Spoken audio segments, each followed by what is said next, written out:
Now, what happens when you're in this deep reflective space?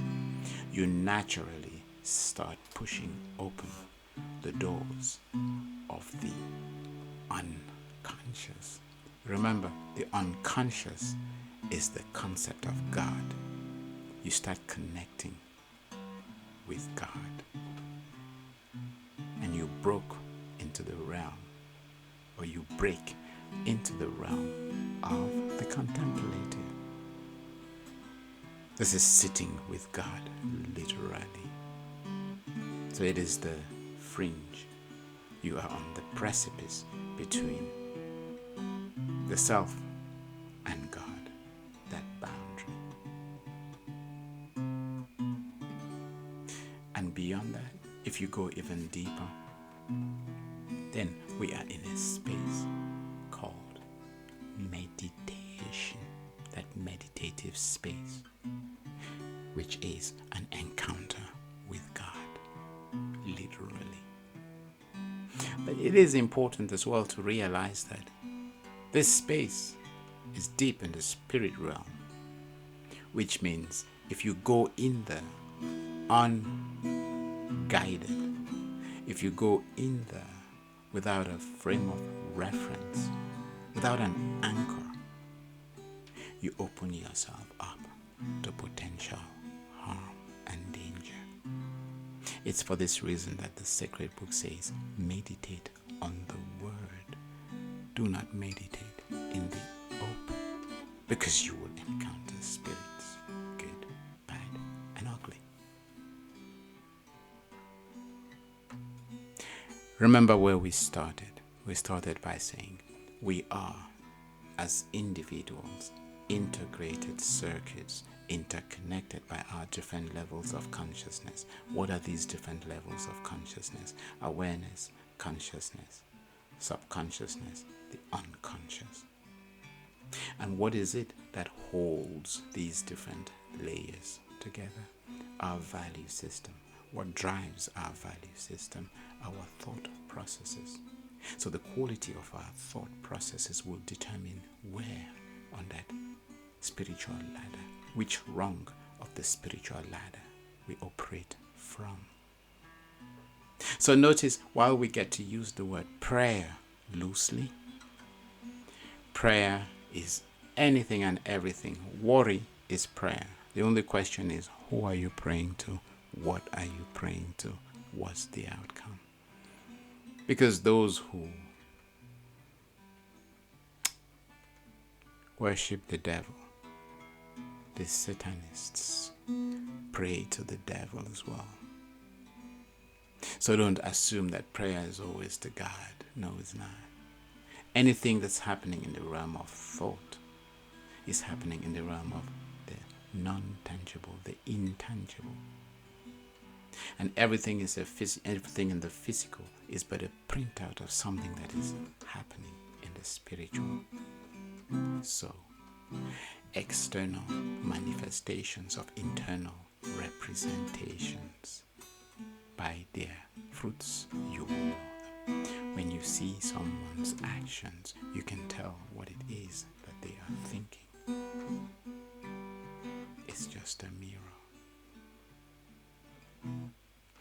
We will end this segment here. I didn't think for the life of me that we would be here for an hour. For more than an hour.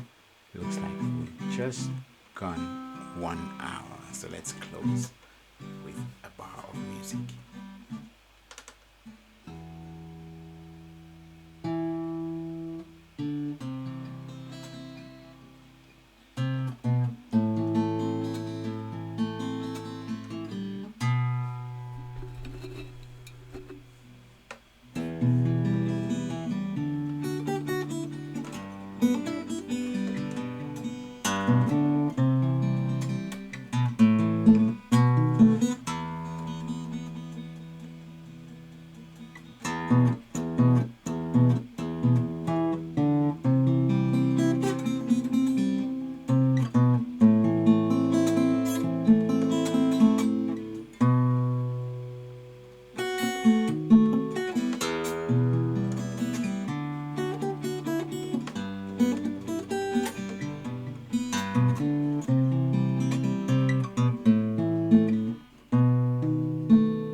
The next time we come together, we will talk about prayer.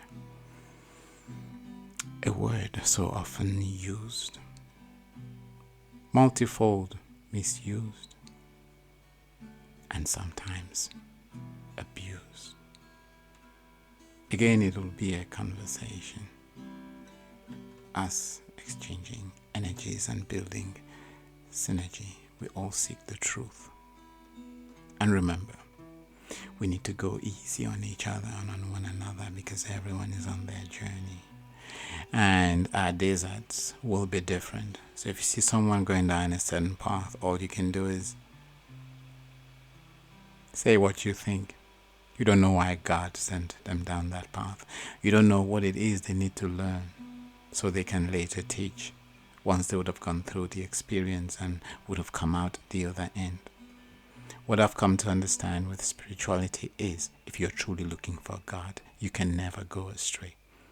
He will take you down paths which will teach you, paths which will bring to bear upon you the teachers designed to hold your hand and to walk a mile in your shoe.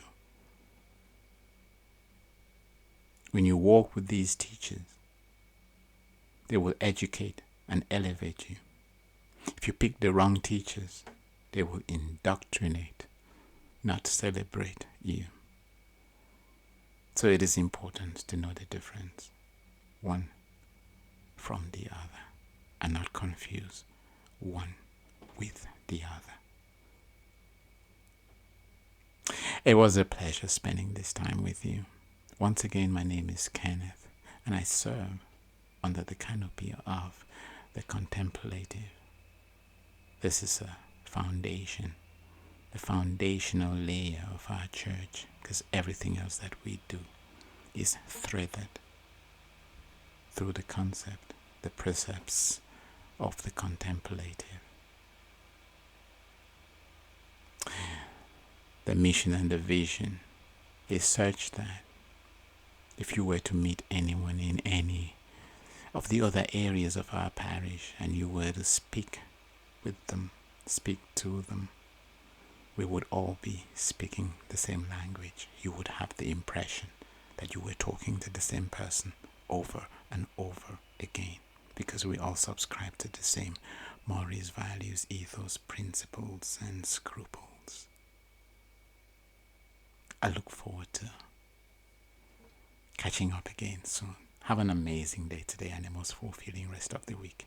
Take care. Love you. Bye now.